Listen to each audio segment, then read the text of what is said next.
My name is Rudy Kurtler, and I'm the CEO of Sawgrass Capital Partners. I'm Mike Sampson, Chief Operating Officer, Sawgrass Capital Partners. My background is in retail. I spent 30 years working in assorted retail organizations. I'm born and raised in Minnesota, and I've always looked forward to running my own business and taking the best things that I learned in the companies that I work for and building that into my own company.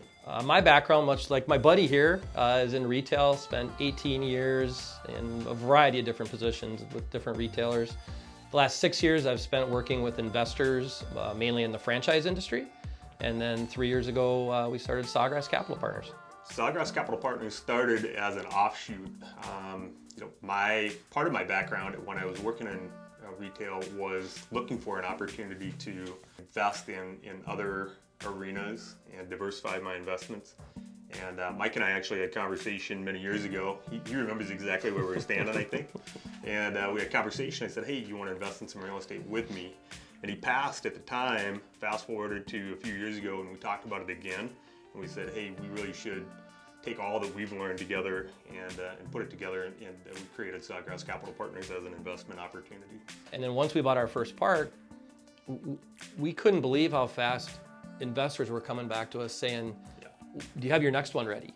And do you have your next one ready? Where we might have thought this first one's going to be a 2, 3, 4 year kind of single project. All of a sudden, in months, we had a whole investor group of folks looking for our next thing that we want to do. So when you think about our portfolio today, what started with one mobile home park, we syndicated 3 years ago-ish. Yep. We're sitting at 9 mobile home parks right now. 6 months total from the time we made our first phone call till we had the first property funded. And then it just snowballed, and I think the next property was more like 6 days, to raise the capital, because all the people that were investing with us, they were telling their friends, they were telling their family. And they wanted to agree on.